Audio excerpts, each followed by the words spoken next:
Усім прывітанне яшчэ раз. З вами па-ранейшаму Зміцер Лукашук, і мы па-ранейшаму працягваем абмяркоўваць падзеі ў Беларусі і за яе межамі ў нашым супольным праекце Еўрарадыё і Е-прамову. А зараз мы з вами, паважаныя слухачы і гледачы, пагаворым пра Бога, рэлігію, чалавека і дзяржаву.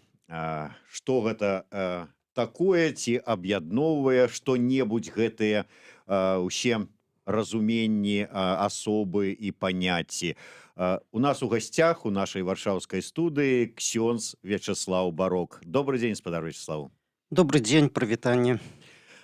Часта мы з вами, ну, можа быць, не так ужо часта, як хацелася б, але не адзін раз сустракаліся ў мінскай студыі, а вось зараз сабраліся ў варшаўскай.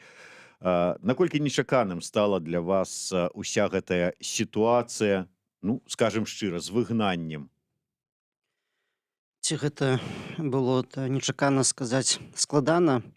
Я скажу адно, што я ніколі не планаваў выехаць з Беларусі. Я спадзяваўся, што можна будзе працаваць, дзейнічаць у нашай краіне. На жаль, абставіны склаліся такім чынам, што ў прынцыпе мне б дазвалялася ў Беларусі пазаставацца, але ніяк не дазвалялася б прапаведаваць Слова Божае.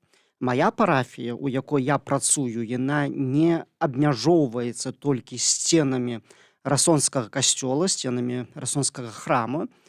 Вось, але мая парафія, яна выходзіць па-за муры будынка, і я лічу сваёй парафіяй усіх тых YouTube падпісчыкаў, якіх я маю ў сябе на канале ксёндз Барок. Ну, а абставіны склаліся так, што улада, сілавікі, прокуроры, разам усе ўзятыя, хацелі спыніць гэтую дзейнасць, хацелі, як бы, умоўна кажучы, заткнуць мне рот.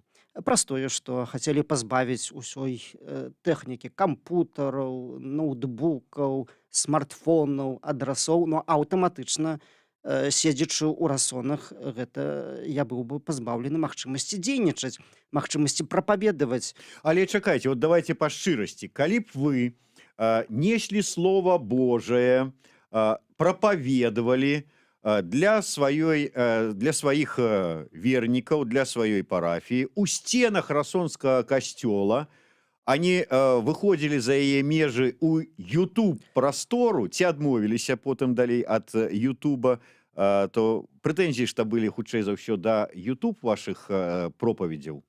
Так, безумоўна, таму што YouTube быў больш чутны. Ну, але навошта казаць такое слова, якое не даходзіць да людзей? Я, як ксёндз каталіцкі, я па шчырасці не магу абмежавацца толькі тым, хто да мяне прыходзіць.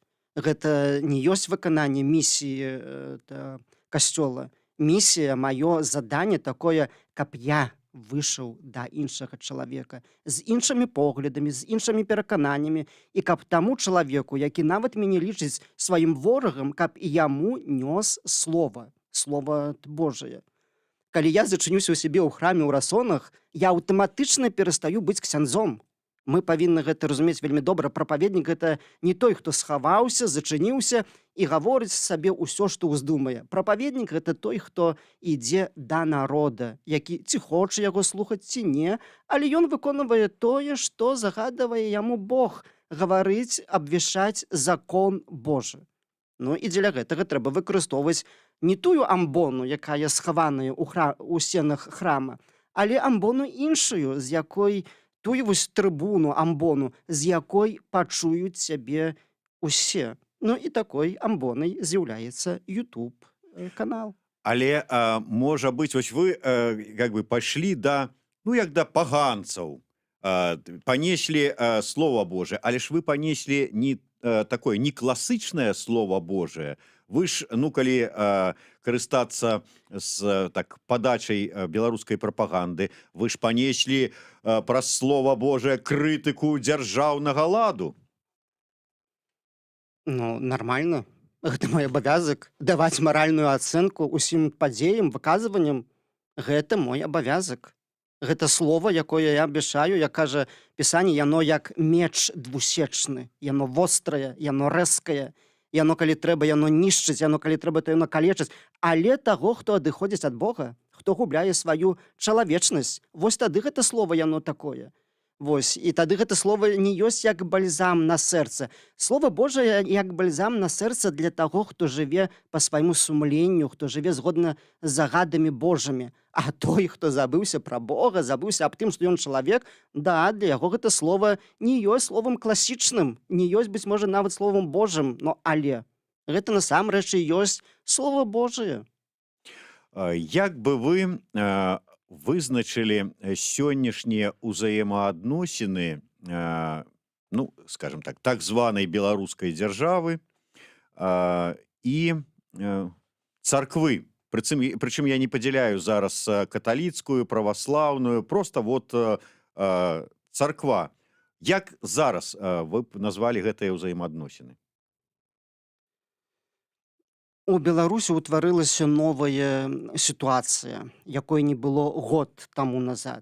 І вось у гэтай новай сітуацыі кожны спрабуе знайсці сябе. Спрабуе знайсці ўлады, рэжым і спрабуе знайсці сябе царква. І вось тут нанова таксама як бы мацаюць гэтыя межы, што каму можна у такой вось сітуацыі. Так бы кажучы па-людску, што кожны імкнецца кожнага выкарыстаць. Рэжым спрабуе выкарыстаць царкву, царква нейкім чынам спрабуе таксама выкарыстаць рэжым. У каго гэта лепш атрымоўваецца, вось гэта пытанне адкрытае. Ну, на жаль, хіба што нельга сказаць, што царква занадта паспяхова сёння дзейнічае, альбо тая тактыка, якая абраная царквой, касцёлам, што яна вельмі вось удалая. Хіба што ўсё ж такі тут вельмі шмат пытанняў. Вось сапраўды, і гэтае пытанне, тут я да вас ваша асабістае меркаванне і як святара, як ксяндза, і як чалавека, як грамадзяніна. Усё ж такі царква ў дадзенай сітуацыі спрабуе, як вы сказалі, намацаць межы, каб, можа быць, выкарыстаць сітуацыю, выкарыстаць дзяржаву, ці ўсё ж такі яна знаходзіцца ў сітуацыі, калі яна шукае магчымасці выжыць у гэтай сітуацыі?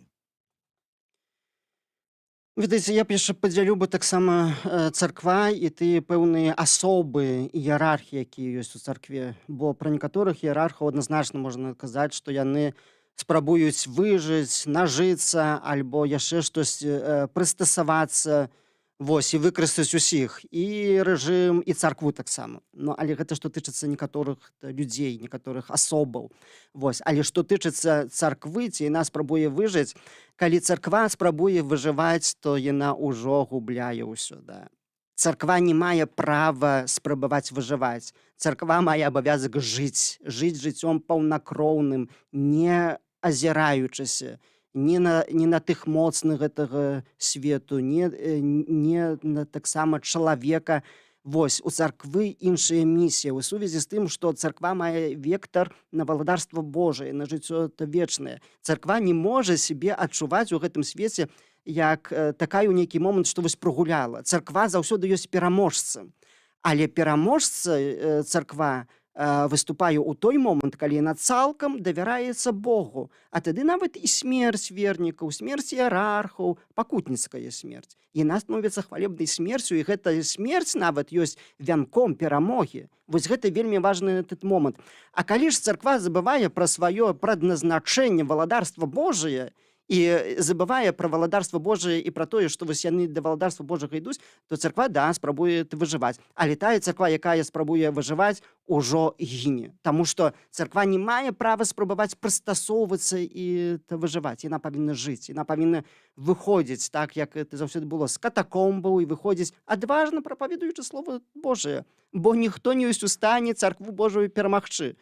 Царква Божая нішчыцца толькі тады, калі той, хто прапаведуе слова, не мае веры такой. Вось тады да, тады гэта адбываецца знішчэнне царквы. Але што мы маем на сёння? Я ізноўку не хачу казаць пра тое, што вось там такой-то там скажем праваслаўныя вот тут болей неяк там паддаліся, ці каталікі меней, ці наадварот. А ўвогуле сітуацыя, калі дзяржава кажа: так, вы тут сказалі, што будете спяваць там, да прыкладу, магутны Божа, так вот мы кажам, каб не спявалі. І не спяваюць. Неважна дзе, ў касцёле ці ў царкве. Калі яны кажуць, што мы там хочам, каб вы зрабілі вось так, і яны робяць. Вот гэта як? А гэта ёсць параза царквы. Калі царква дапускае, каб ва ўнутраныя справы царквы умешвалася дзяржава, і царква ідзе на такія умоўныя кампрамісы, то кампраміс нельга ніколі назваць перамогай, што гэта вось дыпламатычная перамога. Не, у царквы так не бывае. Калі вось пашлі на такі кампраміс, то это адназначна ёсць параза. Ну, у Беларусі пашлі на такі кампраміс? Ну, на жаль, пашлі. Гэта трэба прызнаць. І параза ёсць. І параза ёсць. Але гэта параза не такая, которую ўсё, мы прагулялі, барацьба працягваецца. Барацьба паміж добром і злом працягваецца, і ёсць шансы атыграць усё тое, што прагулялі. Таму што ўсё ж такі умоўна там, дзе ў некаторых касцёлах каталіцкіх, калі перасталі спяваць магутны Божа, то гэта не значыць, што ўсе перасталі спяваць магутны Божа. Я так прыгадаю, найлепшы сябар Лукашэнкі з касцёла каталіцкага, быўшы нунцый Гаўджіросці, который сёння ў Англіі, ён вось акурат, хоць Лукашенко даў загад усім не спяваць это магутны Божа, не падпарадкаваўся і, будучы ў Англіі, у супольнасці беларускіх вернікаў, спяваў магутны Божа. Вось, так што спяваюць. Ну, ведаеце, як это... Як у тым анекдоце, калі амерыканец і тады яшчэ з Савецкага Саюза чалавек, ці там Брэжнеў там з кім-то там сустракаецца і кажа: вот у нас у краіне, кажа амерыканец, могуць выйсці чалавек на плошчы ў Вашынгтоне і крычаць: далой Рэйгана. А вот у вас як? Он кажа: у нас в Москве таксама любы чалавек можа выйсці на чырвоную плошчу і крычаць: далой Рэйгана. Ну. Так і тут атрымліваецца, в Англіі там можна спяваць, а ў Беларусі? Ну, у Беларусі пакуль што таксама не было такіх выпадкаў, каб за тое, што хтосьці спявае магутны Божа, хтосьці за краты патрапіў. Безумоўна, рызыка ў гэтым ёсць. Яна вось барацьба сур'ёзная. Вось, і дзяржава любіць, рэжым любіць помсціць усім за свае крыўды. Ну і таму, канешне, калі хтосьці ўсё ж такі адважваюцца ў гэтыя дні спяваць магутны Божа, то яны рызыкуюць. Але разам з тым ёсць шмат прыкладаў супольнасцяў каталіцкіх, дзе дагэтуль магутны Божа спяваецца. І нельга сказаць, што ў гэтым плане вось рэжым перамог. Да, у некаторыя моманты мы з прыкрасцю адзначалі, што не прагучаў гэты гімн. Напрыклад, на фэсце ў Буславе штогадовым гэтага гімна не было. Гэта ёсць пэўным родзе параза. Ці ёсць гэта мудрасць касцёла? Ой, гэта велізарнейшае пытанне. Асабіста я ж абмежаваны чалавек, але асабіста я не бачу ў гэтым ніякай мудрасці. Але у іншых парафіях усё ж такі магутны Божа спяваецца надалей. І я перакананы, што так яно і будзе. Я слухаю, я гляжу, вот як кіраўнік, ну, я сваімі такімі шведскімі, скажем так, буду тэрмінамі карыстацца, кіраўнік беларускай праваслаўнай царквы ездзіць там на базу ОМОНа, разглядае зброю. Слухаю, што кажа Фёдор Поўны, гляжу, як прыязджаюць да маладых каталікоў у лагер таксама прадстаўнікі спецслужбаў, і там іх вучаць зброі карыстацца. І у мяне складваецца ўражанне, што дзяржава паставіла, вот рэжым беларускі паставіў перад сабой мэту стварыць нейкі такі, ну, я не знаю, не ведаю, такі, я назваў это багаслоўскі амап, ці можа быць нейкі такі легіён са святароў, там, якія будуць вот на іх карысць, на карысць вот рэжыма неяк вот вернікаў падбіваць, схіляць, прапаведаваць за яго. Маё ўражанне, ну, вот, гэта такое Вот маё можа быць такая фантазіі, як вы думаеце? Багаслоўскі АМАП, я ў свой час казаў беларускі Талібан, таксама нібыта вернікі вось з аўтаматамі ў руках. Но ведаеце, я б на гэтую праблему, гэта сапраўды праблема ёсць, але і ў гэтым усім я бачу праблему не ў тым, што рэжым спрабуе выкарыстаць царкву альбо рэлігійных лідараў, рэлігійных кіраўнікоў, правадыроў на сваю вось карысць. Не дзівіць мяне гэта. Рэжым, ці ён у Беларусі, ці дзе-кольвечы іншыя рэжымы таталітарныя, яны заўсёды спрабавалі выкарыстаць царкву. Гэта было ўвесь час, і гэта нічога новага ў гісторыі. Але мяне як верніка хвалюе перадусім, чаму царква дазваляе выкарыстацца. Вось гэта вельмі важны этот момант.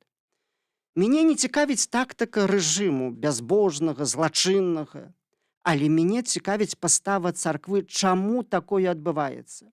І ведаеце, мне падаецца, што сапраўды вось намацваючы гэтыя межы ў барацьбе паміж добром і злом, як і рэжым, і царква спрабуюць намацаць гэтыя межы, некаторыя робяць такія крокі, которые нельга сказаць абачлівымі крокамі, мудрымі крокамі.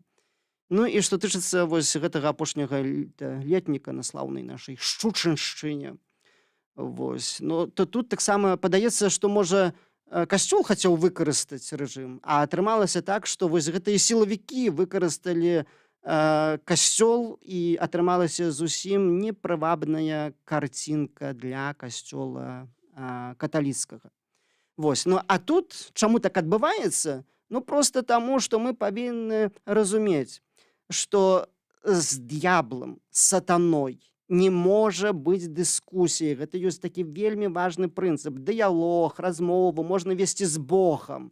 Але там, дзе ёсць зло, там, дзе мы бачым яўнае зло, не можна думаць, што вось я такі мудры, ці я святар, біскуп, да, што я перахітру зло. Зло не перахітрыш. Са злом павінна быць змаганне наўпрост. Са злом няма дыскусіі. Там, дзе ёсць д'ябал, не можа быць дыскусіі, як вось рабіць добро. Дзе ёсць зло, касцёл павінен проста адварачвацца. Царква павінна адварачвацца. Ну а там, дзе вось хтосьці думае, што ну добра, тут можа па-божаму і немагчыма, каб атрымалася, але вось я такі хітры, я такі мудры, я вось зраблю спатканне такое, што я выкарыстаю. Не выкарыстаеш. Д'ябла ты не ў стане выкарыстаць. Чалавек павінен пайсці на 100% супрацоўніцтва выключна з Богам. З д'яблам супрацоўніцтва не можа быць. З рэжымам, які сказаў, што не да закону, таксама не можа быць супрацоўніцтва. Там, дзе пачынаецца нейкая спроба дыялогу, супрацоўніцтва, все. Гэта пачынаецца параза царквы. Я так думаю. Так у такім выпадку два моманты. Як вам падаецца, як святары ў такой сітуацыі павінны сябе паводзіць?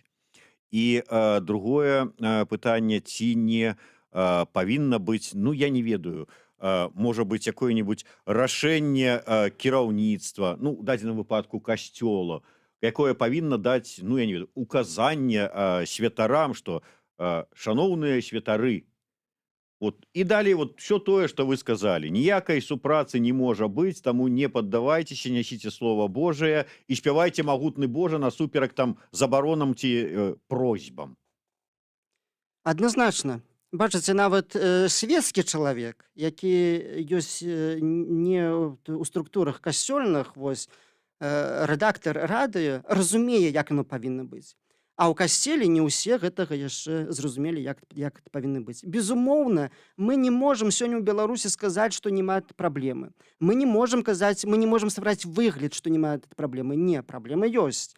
Была пралітая кроў. Ёсць палітычныя вязні, ёсць тысячы людзей, якія пакрыўджаны і якія незаконна сядзяць за кратамі. Гэта ёсць велізарнейшая праблема, ёсць велізарнейшая несправядлівасць, і гэта праблема ёсць.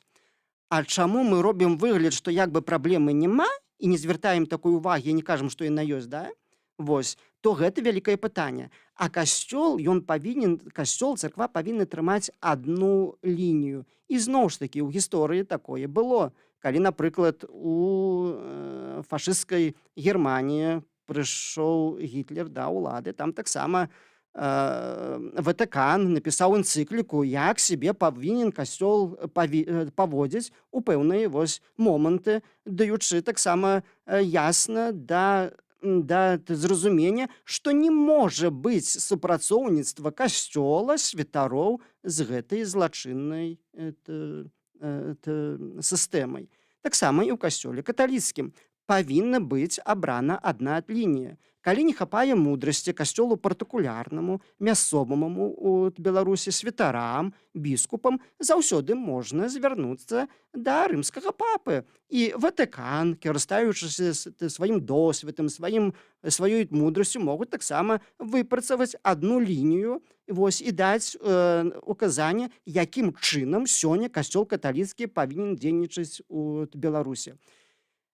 Недахоп дабра ў дзейнасці касцёла праяўляецца тады, калі мы проста, як я ўжо паўтараюся, гэтую існуючую праблему замоўчваем і робім выгляд, што мы зможам абхітрыць д'ябла. Не зможам, мы павінны браць адну лінію і па гэтай лініі ісці.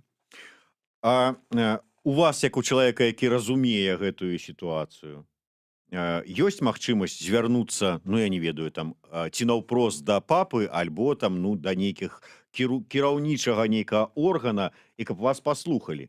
Ці слухаюць там толькі, я не ведаю, там кіраўнікоў беларускага касцёла?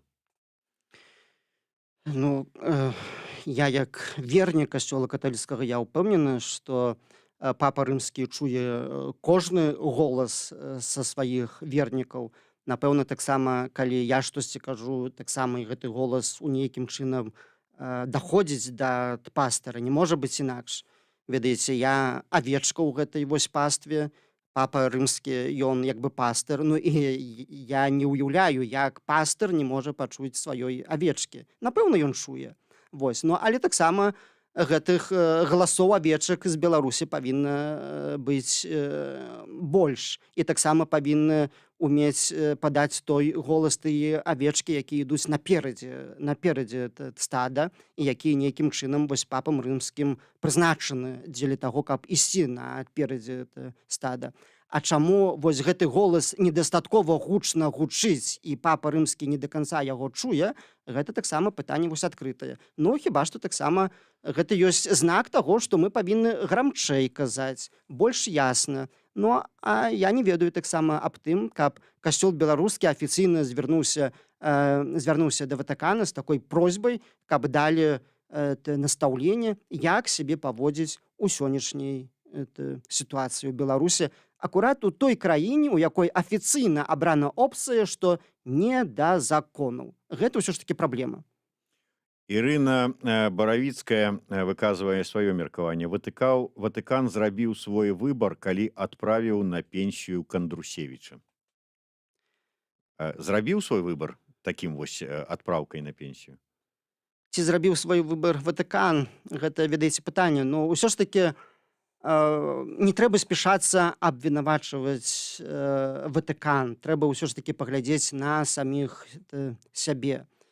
Бачыце, я таксама не да канца разумею, чаму мы касцёл атаясамліваем толькі з адной асобай, Кандрусевіча. Кандрусевіч, мітрапаліт быў, ён выканаў сваю місію, выканаў функцыю, ён яўна ў апошні год дзейнасці абраў бок дабра і закона, і дзякуй Богу, але ж у Беларусі не адзін ёсць Кандрусевіч, ёсць іншыя біскупы. А таму таксама, можа, ўсё ж такі давайце скажам, што Ватыкан зрабіў сабе такую опцыю, і паставіў і даў магчымасць іншым, больш маладым, больш мудрым прамаўляць слова Божае. Толькі пытанне, чаму мы не чуем, а чаму мы чуем тыя словы, якія год таму прагучалі, мы іх чуем, а чаму не чуем зараз галасы. Усё ж такі Ватыкан таксама ў сваёй дзейнасці ён абмежаваны тым касцёлам беларускім, які ёсць.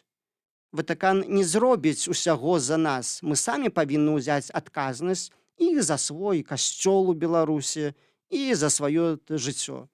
Кожны у сваёй меры. Біскупы у тым, за што яны адказныя, а кожны з нас вернік таксама у такой меры, за што ён адказны.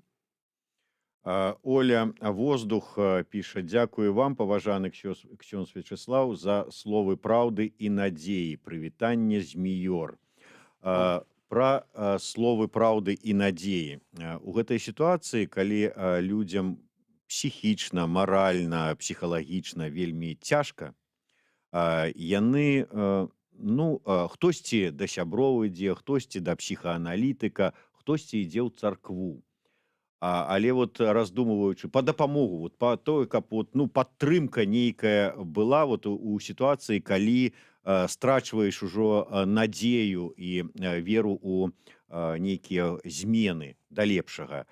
І калі чуеш вось гэтыя навіны, такія вот навіны, скажем так, дрэнныя, там выступы там таго ж самага Поўнага ці тое, што адбывалася ў каталіцкім летніку, яны ж больш гучныя, чым там нейкія там іншыя пазітыўныя навіны. І сядзіць чалавек, які не хадзіў пастаянна да касцёла, які ў касцёл можа, як я хадзіў там раз на пару месяцаў, а то і на паўгады.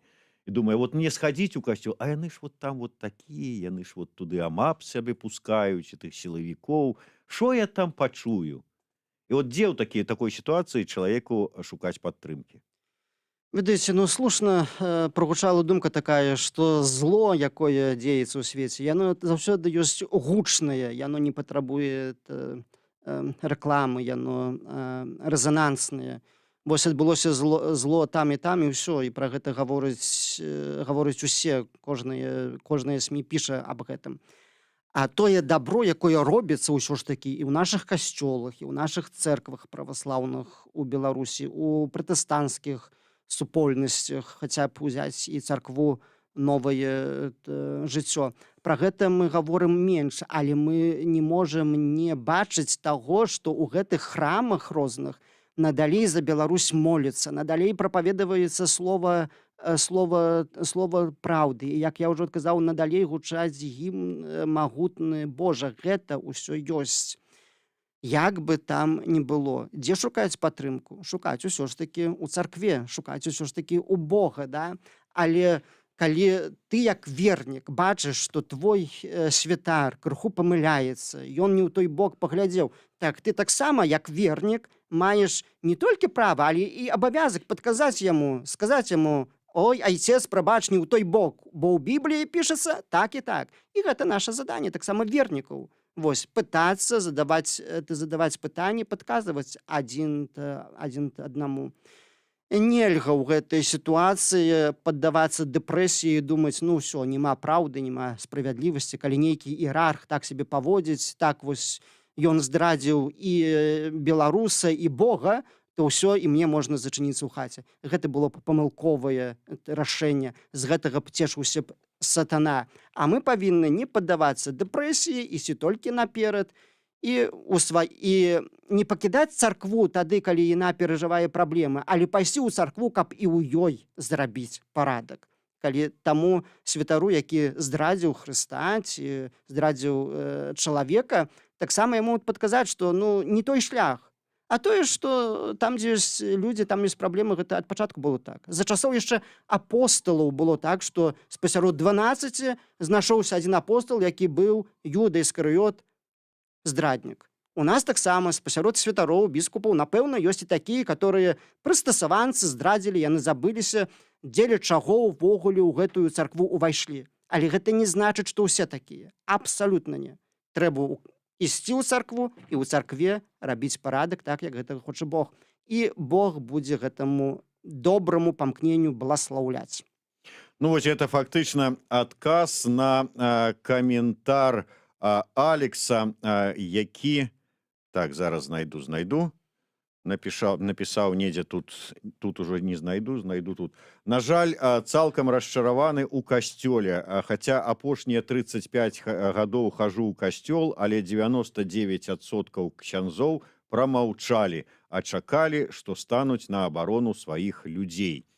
Спадар Вячеслаў сказаў, так у такім выпадку ідзіце ў касцёл і Нясіце вы Слово Божие Так, так, ксяндзу, які так, вашых так. надзеяў не апраўдаў. Гэта згодна з думкай біблейскай, Евангелля, дзе напісана, што калі вы маўчаць будзеце, то камяні прамаўляць будуць. І кожны з нас, свецкі вернік, ёсць такім камянём святыні Божай, які сёння пакліканы дзеля таго, каб прамаўляць, калі ласка. Маўчыць той, хто як бы прафесійна пакліканы для таго, каб прапаведаваць Слова Божае. Прапаведай Слова Божае ты. Але не кажу, што не патрэбна вось царква. Царква ўсё ж такі патрэбна, Бог нам патрэбны.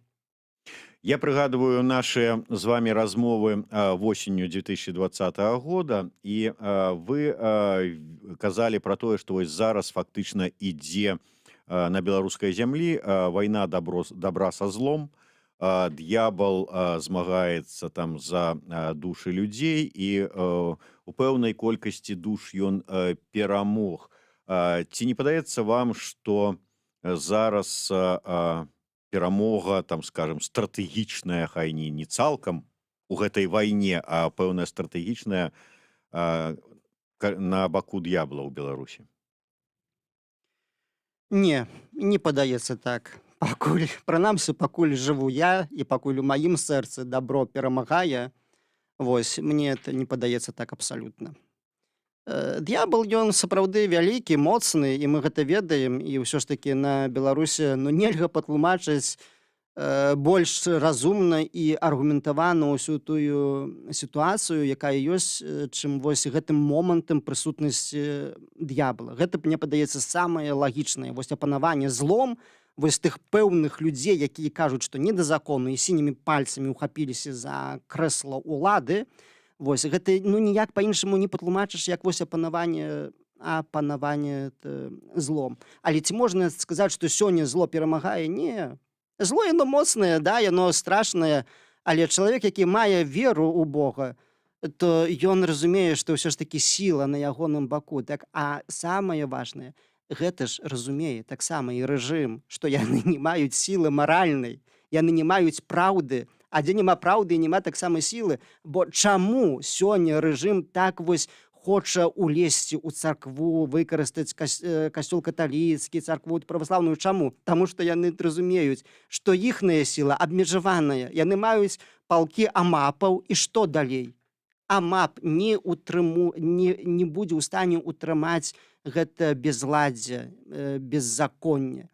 Яны разумеюць, што яны, ў прынцыпе, прагулялі, яны разумеюць сваю недасканаласць, па-руску кажучы, ущербнасць. Яны гэта ўсё разумеюць, і таму, шукаючы сабе апраўданне, яны вось лезуць у гэтую царкву сваімі бруднымі лапамі, дзеля таго, каб выкарыстаць, каб вось набрацца нейкай сілы. Але разам з тым яны разумеюць, што гэта правальваецца ўсё. Ну да, можа, маюць там праект вось з пэўнымі асобамі у праваслаўнай царкве, але гэты праект царквы яны таксама прагуляюць, так як прагулялі палітычны праект Васкрэсенскага, і ўсе гэта бачуць, разумеюць, што гэта выглядае смешна, гэта параза поўная, таксама будзе і ў выкарыстанні з царквой. Бо за царквой стаіць таксама яшчэ Хрыстос. Там не толькі чалавек, там не толькі іерарх абмежаваны, які не здольны бачыць пэўных рэчаў, але там ёсць Хрыстос. І калі ты вось верыш у гэтага Хрыста, калі верыш у Бога,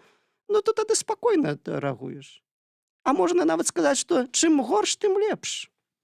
Атрымліваецца з вашых словаў, што вот намер улады з дапамогай праекта Васкрэсенскага стварыць такую кішэнную апазіцыю, праз Романа Пратасевіча стварыць кішэнныя СМІ Тутбай 2.0, і з дапамогай тых слабых святароў, неважна якога веравызнання, стварыць сваю такую царкву, якая адмоліць іх грахі, ну, таксама не атрымаецца. Не атрымаецца.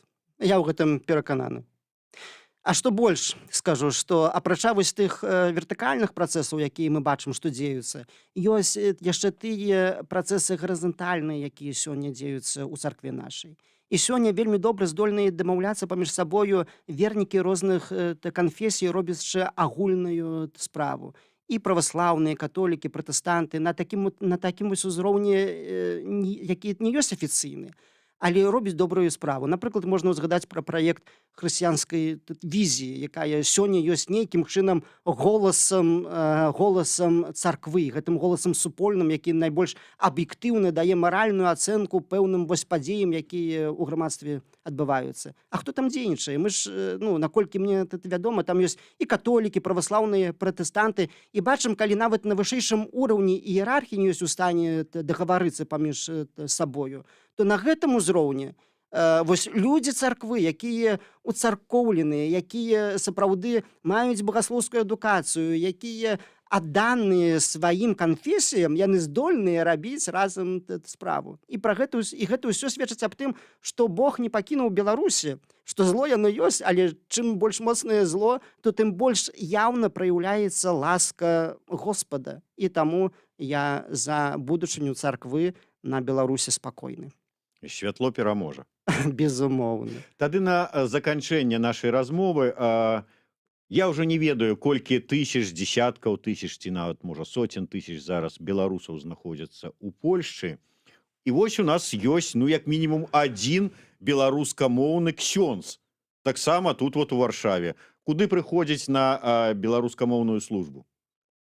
Вось гэта пытанне вельмі добрае. Шкада, што гэтае пытанне раней не задавалі іерархіі ні ў касцёле каталіцкім у Польшы, ані таксама іерархіі ў касцёле каталіцкім у Беларусі, бо гэта абавязак і тых біскупаў, і гэтых біскупаў. А сапраўды факт яшчэ пакуль што пазастаецца такі, што ёсць сотні тысяч ужо беларусаў, і з іх дзесяткі тысяч, напэўна, католікі беларусы, а душпастарскай дзейнасці няма яшчэ арганізаванай, сістэматычнай. Але я думаю, што ўжо хутка вось гэта пытанне вырашыцца. Ва ўсялякім выпадку шмат якія людзі ў гэтым вось кірунку ўжо працавалі, каб у хуткім часе гэта пытанне было вырашана, але пакуль што настала, сістэматычна няма таксама і ў Варшаве месца, дзе маглі б маліцца. Я маліўся шмат дзе з нашымі вернікамі, запрашалі і ў Гданьск, бачыце, патрэба ёсць, вось яны здольныя вернікі запрасіць святара, аплаціць яму ўсе білеты і пражыванне толькі дзеля таго, каб святар прыехаў, памаліўся разам. Вось, а таму гэта патрэба сапраўды ёсць, яна ёсць агромністая, і я думаю, што касцёл каталіцкі ў хуткім часе адкажа на гэтае пытанне і вырашыць, але не хачу апярэджваць падзеі. Толькі што ж прагучала, што папа рымскі чуе голас кожнага верніка. Вось, як мінімум, 2 вернікі вот зараз свой голас падалі, так што, спадзяемся, пачуе і будзе свая беларуская парафія у Варшаве, у Польшчы, а потым вернемся назад у Беларусь, у Расонскі касцёл, ці ў іншы, ці ў Чырвоны ў Мінску, але паглядзім, абавязкова вернемся. Дзякуй вялікі. Вячеслав Барок, Зміцер Лукашук у сумесным праекце Еўрарадыё Е-прамовы. Дзякуй.